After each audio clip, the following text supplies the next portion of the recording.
C'est chaud. Tonton Gunman Khouman, pour la première réaction, s'il vous plaît.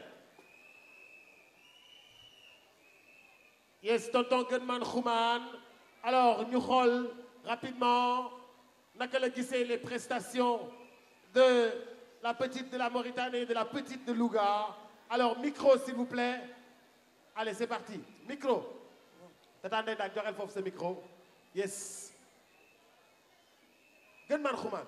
ok su doon match dañuy ne 1-1 la parce que première partie morceau bi Khady bu Louga moom moo ko gën a assuré mais je trouve que la deuxième partie du morceau après la reprise Maguette moo gën a way mais toujours est-il que dans l'ensemble ñoom ñaar ñëpp génn nañ ci bu baax félicitations. ñoom ñaar ñëpp génn nañ ci bu baax merci beaucoup Bouba Ndour. waaw nice ça je pense que ki dëkk Louga nu mu tudd Khady elle a très bien chanté ah xale Mauritanie bi aussi xeex na je pense que waaw Maguette. Cool donc nice. C'est cool. Nice. Et je rappelle tout simplement dans Sen Petit Gallé 2014 nous avons choisi de rendre hommage à El Hadji Baba Maal, l'homme de Firnin Fouta, Peter Cole. Bon, je crois qu'ils ont bien chanté seulement Hadi. Je crois que quand tu gardes ta voix un peu plus naturelle, c'est mieux. Il ne faut pas mettre trop des effets, trop de sucre, comme on dit là dans la chanson. Et aussi sur la deuxième partie, avec l'ambiance, tu as été un peu déconcentré, tu as raté juste pour un moment. Mais grâce à Maguette, comme Rouma a dit, tu es revenu. Donc, Mauritanie, félicitations. Il faut tout le temps rester concentré, tout le temps, du début de la chanson jusqu'à la fin. C'est important. Restez concentrés, Louga et Mauritanie, merci beaucoup. Alors justement, pour soutenir la petite de Louga, Khady numéro 11 et Maguette de la Mauritanie numéro 13.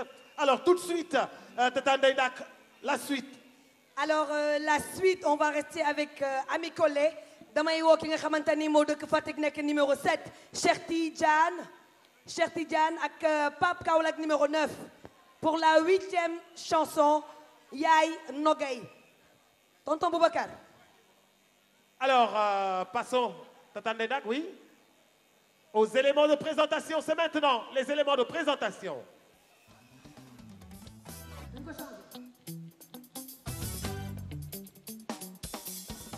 Pour voter pour Cheikh Tidiane de Fatick, envoyez 7 au 26 500 pour le Sénégal.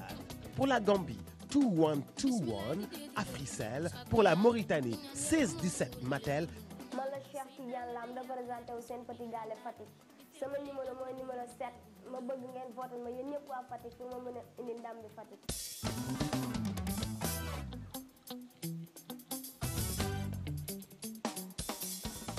Pour voter pour Pape de Kaolack, envoyez 9 au 26 500 pour le Sénégal. Pour la Gambie, 2121 Africell. Pour la Mauritanie, 1617 Matel. te dama bëgg ngeen voté ma pour ma mën a gagné Sen Petit Gallé 2014 ku bëgg ma gagné ko ndam li dem Kaolack bindal 9 envoyé ko ci 26 500.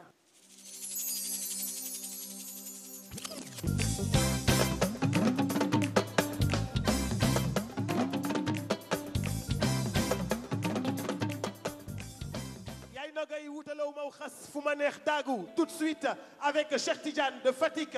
Pour soutenir Cheikh Tidiane, c'est le numéro 7 envoyé au 26 500.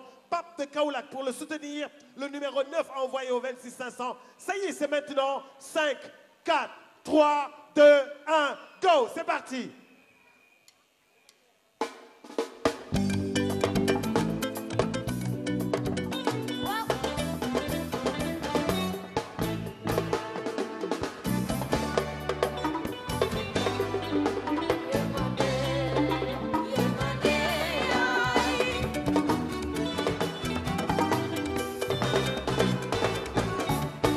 Yaay ñaanal ma, yow nga lool dem ba samba, yow mi ci bari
nga teguñu ko kenn yaay booy ngir bëgg ma reetaan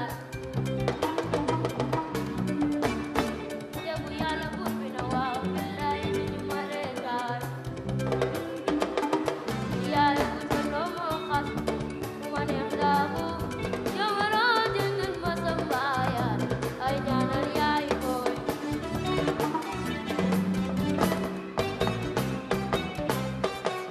na way sama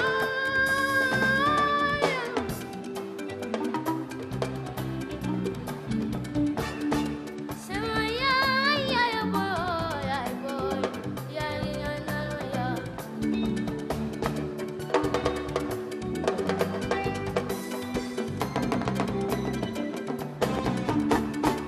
Ajaro koy sama man na yaay demal na ma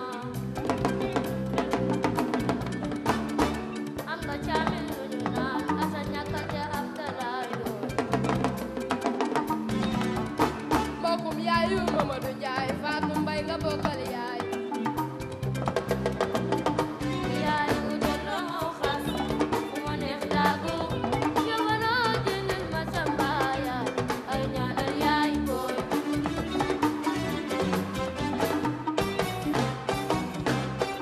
yaay na koy bu jotoo xas bu ma neex daagu jamono jëndul ma sa mbaayaan taalibe Sëriñ Saaliw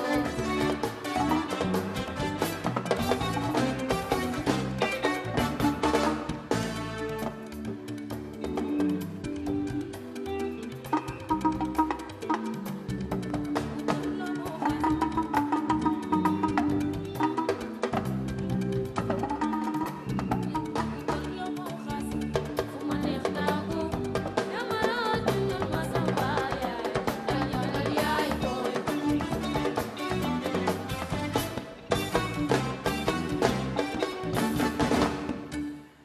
Oh! C'est le Petit Galet 2014, c'est le top niveau. Alors, c'était bien sûr cette belle chanson de Hassan Ndiaye, interprétée par Cheikh Tidiane, le numéro 7, Fatick, envoyé au 26 500, le numéro 7. Pape de Kaolack, le numéro 9, a envoyé au 26 500. Alors, dans quelques instants, nous allons faire un show avec l'orchestre. Restez avec nous, s'il vous plaît. Nous avons envie de faire un grand show avec vous. Tonton Peter Cole, votre réaction, s'il vous plaît. Hello. Yeah. Pape, félicitations, tu as assuré ta partie de la chanson. Cher, je ne sais pas ce qui t'arrive, mais tu n'as pas maîtrisé le texte de la chanson. Tu as failli sacrifier Pape parce que, ok, ça bon. Le niveau cette année est très, très, très, très élevé. Donc tout le temps, il faut apprendre les chansons et puis il faut assurer pendant le prime, d'accord? Mais bon, dans l'ensemble, c'était pas mal. Merci. Alors, Tonton Bouba Ndour, s'il vous plaît, après cette prestation. waaw Pape moom déjà je pense présence scénique bi moom comme mag lay def il a benn quand même benn xam nga benn caaj quoi ci biir il a bien chanté moom am na expérience c'est nice Cheikh Tidiane de Fatick pour man am na talent bu bëri mais dafa mel ni defoo ci sa énergie quoi te boo bëggee gagner affaire bi il faut nga wan ñu li nga mën je sais que tu peux faire beaucoup mieux que ça il faut que prochaine fois que tu quand même su fekkee ni yaa ngi fi effectivement nga xaw a gën a def ci tuuti énergie pour ñu gis que ni vraiment bëgg nga gagner quoi mais nii ngay wayee nii dafa mel ni da nga am talent mais wanoo ñu lépp c'est compliqué. Mais Tonton Bouba Ndour, waaw. ce Lacoste Eden Park mi ngi toj yaa ngi bomb. xam nga booy dem su fekkee xew nga booy dem di jëli dag may àndaale ak man moom nii laay mel chaque fois. non xew nga. maa ngi jot ay SMS gars yi nee nañu. Eden Park bi yaa ngi jot SMS yi de. prix blanc bi baax na. non xew nga félicitations.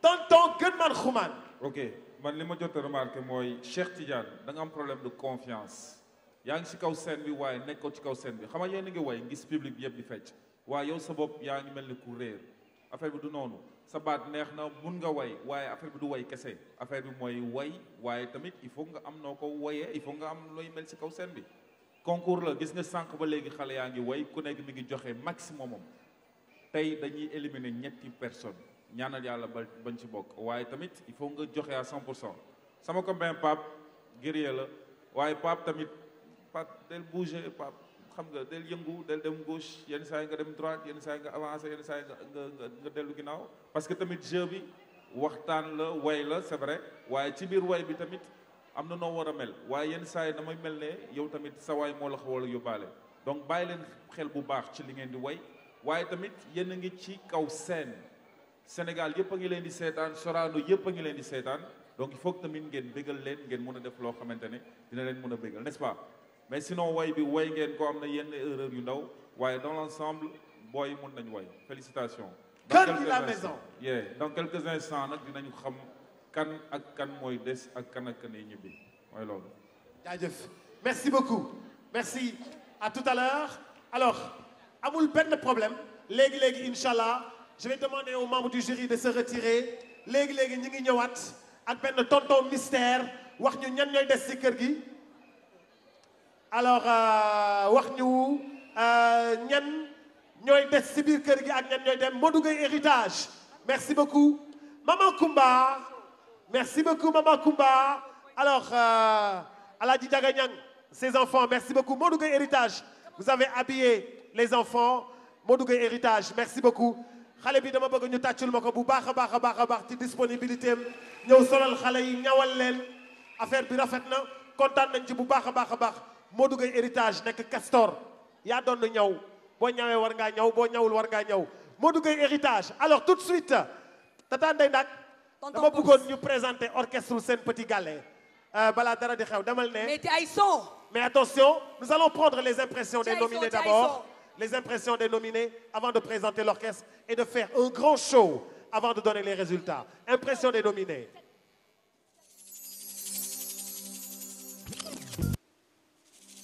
ñu éliminé ma premier prix bi loolu moom dina ma métti lool. su ma éliminé jour boobu dana ma métti trop. ñu waa kër yooyu yëpp su ma leen xoolee du ma leen mën a xool parce que damay ruus. bu ñu bàyyi sama ginnaaw rek ñooñu laa xalaat sama waajur aussi. avant maa ñëw dañ dal ci man. boo demee dina métti de mais ñu sante ka yàlla rek. bu ñu éliminé moom dinaa jooy nag ndax xam na ni dafa métti ndax boo ñëw fii xam nga dangay kontaan mais suñu éliminé foo nga jooy man sax damay jooy suñu éliminé waaye dama xam ni yàlla ko dogal rek ndax dinaa namm tamit samay camarade bu baax naa jooy suñ ma éliminé damay rus un peu parce que suñu waa dëkk yi dañuy wax kii dem na ba premier prix ñu éliminé ko. ñëpp daal man lañ yaakaar waa Dakar banlieue ñëpp foog nañ ne coupe bi dina ñëw Dakar banlieue yaakaar ma ci torop kon buñ ma éliminé dina leen métti dina ma métti te dina ma jooyloo torop. ma xam ne rek defuma lu baax sama borom def na lu baax duma wàññi dara duma ci jooyante. dinaa jooy tuuti de waaye du def dara nag naa jooy ma noppi.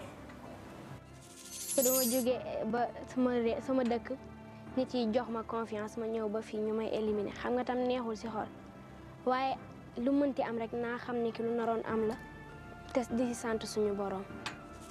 lu toll ni réew xale yëpp daje ñu tànn la ci nga ñëw pour représenter sa dëkk first prime ñu éliminer la loolu dina ma choc trop te ñaanuma ko yàlla tam. buñ ma éliminé ma jàpp ci yàlla xam ni loolu la yàlla dogal mais du doon lu ma gënal franchement. suñ ma éliminé nag dina ma metti lool ndax li yàlla def rek na doon li gën ci ñun. premier prime buñ ma éliminé dina ma metti. dinaa yëg dara kay dinaa mer dinaa yëg dara dinaa crise dinaa xam naa daanu jël.